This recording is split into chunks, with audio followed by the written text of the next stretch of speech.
Baik, kita lanjutkan sekarang soal nomor 12 ya dari buku paket halaman 104. Untuk pembahasan soal yang lain yang lebih lengkap silakan dicek di playlist ya. Untuk link playlist ada di bawah di kolom deskripsi dari video kita kali ini. Soalnya adalah sebuah peti kemas memiliki panjang 1 meter lebih dari 2 kali lebarnya, sedangkan tingginya 2 kali lebarnya. Jika volume peti kemas tersebut 936 meter kubik, tentukan luas permukaan peti kemas tersebut. Nah, adik-adik, peti kemas itu bisa kita anggap berbentuk balok. Nah, kalau kita gambar seperti ini, ya. Yang namanya balok pasti punya panjang, punya lebar, dan punya tinggi, ya kan? Nah, di soal ya diketahui panjangnya peti kemas atau panjangnya balok, ya, itu 1 meter lebih dari 2 kali lebarnya. Nah, maka di awal ini bisa kita misalkan dulu. Jadi misal gitu ya. Lebarnya balok atau lebarnya peti kemas gitu juga boleh ya. Kita misalkan sama dengan L. Maka nanti panjangnya peti kemas itu akan sama dengan 1 plus 2L ya kan? Karena 1 meter lebih dari 2 kali lebarnya. Ini berarti bisa kita nyatakan dalam bentuk matematis 1 plus 2L ya. Sementara tingginya itu 2 kali lebarnya. Berarti di sini tinggi itu sama dengan 2L. Bagaimana? Sampai sini bisa dipahami ya? Oke, kita pelan-pelan saja. Nah, tugas kita adalah menghitung luas permukaan peti kemas. Karena peti kemasnya berbentuk balok, ya berarti nanti rumus yang kita gunakan adalah rumus luas permukaan balok, yaitu L sama dengan 2 kali dalam kurung panjang kali lebar ditambah panjang kali tinggi, kemudian ditambah lebar kali tinggi ya. Ini adalah matematika SD atau SMP nih. Yang jelas saya yakin dan percaya tentunya adik-adik semuanya sudah hafal luar kepala ya dengan rumus ini. Jadi nanti kita akan tentukan dulu berapakah nilainya P, L, dan T ya. Baru luas permukaan peti kemas itu bisa kita hitung. Nah, pertanyaannya sekarang adalah bagaimana cara kita menghitung P, L, dan T. Nah, adik-adik, di soal diketahui volume peti kemas berarti kan volume balok, yaitu 936 meter kubik. Nah, dari data inilah kita bisa menghitung P, L, dan T ya. Oke, kita tahu bahwa volume balok itu kan rumusnya adalah panjang kali lebar kali tinggi. Nah, volumenya sudah diketahui yaitu 936. Kemudian tadi panjangnya itu kan 1 plus 2L. Ya kan? Lalu kita kalikan dengan L. Kemudian kita kalikan lagi dengan tingginya yaitu 2L. Nah, berarti kan L kali 2L itu sama dengan 2L kuadrat. Berarti ini 1 plus 2L dikalikan dengan 2L kuadrat ya. Ini kalau kita kali masuk jadinya 2L kuadrat ditambah 4L pangkat 3. Nah, ini sama dengan 936. Bagaimana sampai sini bisa dipahami ya? Selanjutnya 936 ini kita pindah ke kanan. Ya, berarti yang ruas kiri 0. 0 sama dengan ini sambil kita tata ya posisinya. Jadi L dengan pangkat tertinggi kita letakkan di ujung paling kiri. Nah, 4L pangkat 3 ditambah 2L kuadrat, kemudian plus 936 ini sekarang jadi minus 936 ya. Nah, ini kalau kita cek ya, angkanya ini 42 min 936. Ini kan bisa kita kecilkan sedikit ya. Nah, kita sederhanakan. Yaitu dengan cara kita bagi dengan 2. Ruas kiri dibagi 2 itu ya sama dengan 0. Nah, ruas kanannya kalau 4L pangkat 3 dibagi 2 itu sama dengan 2L pangkat 3. Kemudian 2L kuadrat dibagi 2 berarti jadinya L kuadrat. Min 936 dibagi 2 itu sama dengan min 468 ya, lumayan. Angkanya menjadi sedikit lebih kecil. Nah, Dedek, berarti langkah kita selanjutnya adalah menghitung berapakah nilainya L ya Dek ya, yang memenuhi persamaan ini.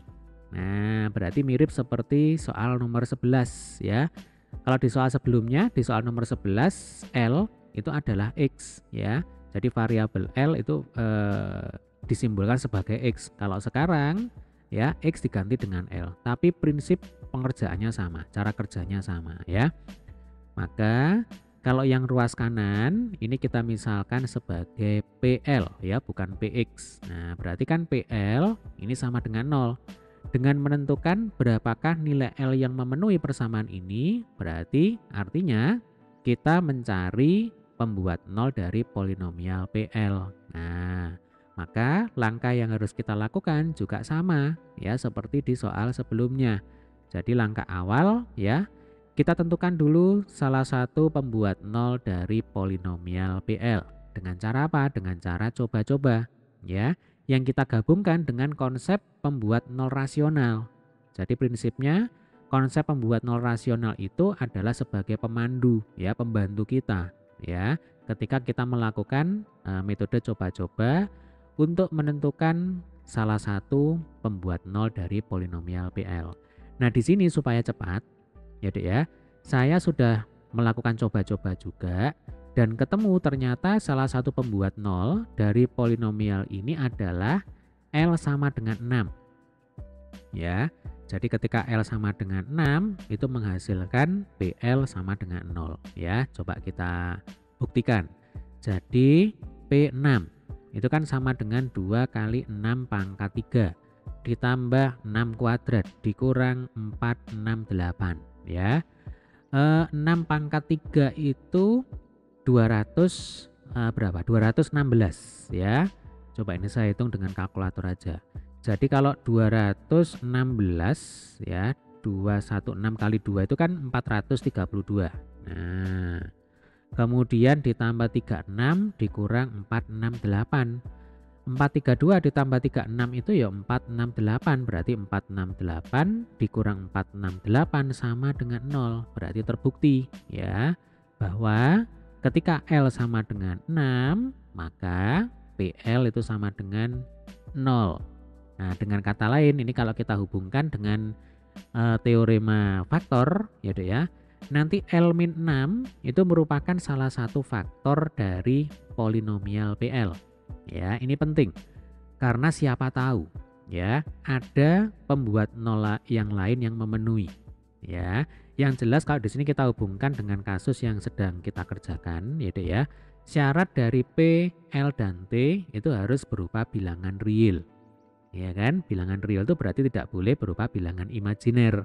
Nah, ini kan salah satu pembuat 0 sudah kita temukan, yaitu L sama dengan 6. Maka langkah selanjutnya adalah kita akan coba temukan lagi pembuat 0 dari polinomial PL ya.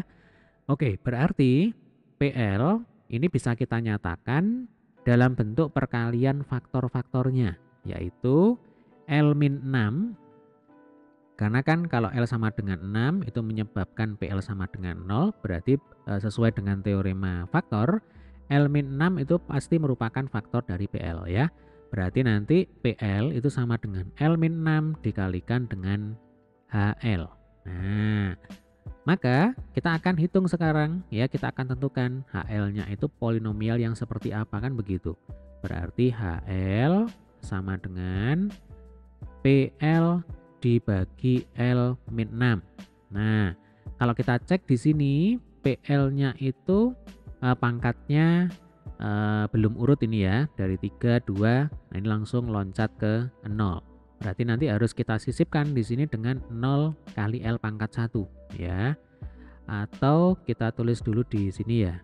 Nah, jadi PL itu sama dengan 2L pangkat 3 ditambah L kuadrat. Nah, ini kita sisipkan dengan 0 L pangkat 1 ya. Baru di sini minus 468 ya. Kita pakai cara Horner. Berarti 2 ya, kemudian 1 lalu 0, kemudian di sini min 468. Jadi ini adalah koefisien dan konstanta dari polinomial PL ya. Sekarang faktor pembaginya di sini adalah L sama dengan 6 ya. Ini jumlahkan. 2 turun ke bawah. 2 kali 6, 12. Oke, 12 tambah 1, 13. Kemudian 13 kali 6 ya, itu sama dengan 78. Nah, ini kalau dijumlahkan 78, 78 ya Dek ya, kalau kita kalikan dengan 6 itu sama dengan 468. Nah, ini sisanya 0 ya. Terbukti jika L-6 itu memang merupakan salah satu faktor dari PL. Nah, ini coba saya rapikan sedikit ya. Jadi ini adalah PL. Nah, kalau sudah seperti ini berarti kita bisa tentukan HL ya, polinomial HL, yaitu 2x kuadrat. Ingat, di sini polinomial PL berderajat 3. Maka polinomial hasil bagi pasti berderajat 2 ya, terpaut 1, selisih 1. 2x kuadrat kemudian plus 13x plus 78 ya. Ini adalah polinomial hasil pembagian antara PL ya dibagi dengan L-6. Nah, Adik-adik, langkah selanjutnya ya untuk mencari nilai L yang memenuhi. Oh, di sini bukan X ya. Nah, ini saya keliru ini. Ini bukan X karena kan variabelnya L. Berarti ini mestinya 2L kuadrat kemudian plus 13L plus 78 ya. Oke, berarti langkah selanjutnya adalah kita cari nilai L ya yang menjadi pembuat 0 dari polinomial HL ya. Oke, saya lanjutkan di sini. Jadi HL ya Dek ya. Itu tadi kan sama dengan berapa? 2L kuadrat plus 13L ya. 2L kuadrat plus 13L plus berapa tadi? Plus 78 ya. 13L plus 78. Nah, ini kita cari pembuat 0 dari polinomial HL. Berarti tinggal gini aja, 2L kuadrat plus 13L plus 78 ini kita buat sama dengan 0. Nah, sekarang kita ketemu persamaan kuadrat ya Dek ya. Nah, untuk mencari akar ya, mencari penyelesaian dari sebuah persamaan kuadrat ya, kita bisa menggunakan rumus ABC. Berarti di sini kita gunakan L1.2 ya sama dengan min B plus minus akar. Nah, B kuadrat dikurang 4AC ya dibagi 2A. Min B berarti min 13. Kemudian ini akar B kuadrat. Berarti kan 169. Lalu dikurangi 4 kali 2 kali 78 dibagi dengan 2 kali 2 ya. Berarti L1.2 itu sama dengan min 13 plus minus. Nah, ini kalau kita hitung ya 169 dikurangi 8 kali 78 ya. Coba kita hitung sama-sama. Jadi 8 sebentar. Ya 8 ya, 4 kali 2 kali 78 itu 8 kali 78. Nah 8 kali 78 itu 624 ya. 169 ya, kalau dikurangi dengan berapa tadi? Sebentar. Jadi kalau 8 kali 78 ya itu 624. Nah, 624 ya 169 kalau dikurangi dengan 624 itu sama dengan minus 455. Nah, ini dibagi dengan 4. Nah, akar minus 455 itu berarti kan mengandung bilangan imajiner. Nah, padahal kita tahu yang namanya panjang, kemudian lebar ya, kemudian tinggi itu tidak mungkin berupa bilangan imajiner. Ya, tidak mungkin berupa bilangan imajiner. Panjang, lebar dan tinggi dari balok itu besaran fisik ya, berarti pasti berupa bilangan real. Nah, sehingga untuk L1 dan L2 tidak memenuhi. ya, tidak memenuhi. Alasannya karena L1 dan L2 itu merupakan bilangan imajiner, ya, bilangan kompleks yang mengandung bilangan imajiner, gitu juga boleh, ya. Nah, sehingga hanya ada satu penyelesaian, yaitu L sama dengan 6 saja, gitu ya. Oke, ketika L sama dengan 6 ini sudah ketemu dan ini merupakan satu-satunya penyelesaian. Nah, tinggal kita masukkan ke sini. Berarti ternyata lebarnya peti kemas itu sama dengan 6 meter, ya, ini 6 meter. Lalu panjangnya peti kemas itu berarti 1, gitu ya, 1 kali 6, 1 ditambah 2 kali 6, ini kan 1 plus 2L, ya kan, berarti 1 plus 2 kali 6. Nah, 2 kali 6 itu kan 12, 12 tambah 1 sama dengan 13, berarti lebarnya peti kemas itu 13 meter. Lalu untuk tingginya itu berarti 2 dikalikan 6 sama dengan 12 meter. Nah, berarti lebarnya sudah ketemu, panjangnya sudah ketemu, tingginya juga sudah ketemu, ya. Maka tinggal kita masukkan kembali ke rumus luas permukaan peti kemas, ya. Coba kita lanjutkan di sini saja. Jadi panjang, lebar, dan tinggi. Nah, kita tuliskan lagi di sini ya. Panjang, lebar, dan tinggi berarti 13, 6, 12 ya. 13, 6, 12. 13, 6, 12 ya. Ini satuannya meter.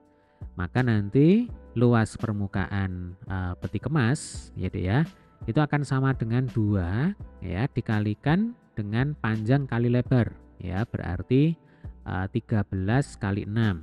Kemudian ditambah panjang kali tinggi berarti 13 kali 12 ya, kemudian ditambah lebar kali tinggi 6 kali 12. Oke. Atau ini supaya enak dipakai belajar, saya tuliskan lagi ya rumus untuk menghitung luas permukaan balok. Jadi L itu sama dengan 2 kali dalam kurung PL plus PT plus LT ya.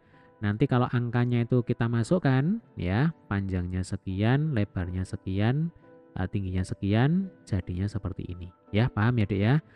Oke, ini tinggal menghitung saja ini ya.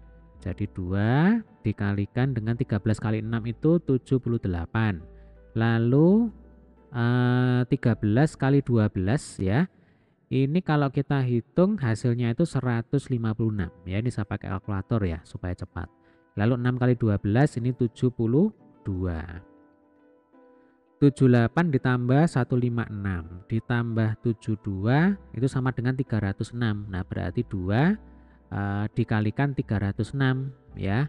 Hasil akhirnya itu 612 satuannya meter persegi. Nah, sehingga ketika ditanya berapa luas permukaan peti kemas tersebut, jawabannya adalah 612 meter persegi. Gitu caranya ya. Oke, demikian tadi adalah pembahasan untuk soal nomor 12 ya. Jadi ada beberapa poin penting di sini yang harus adik-adik pahami.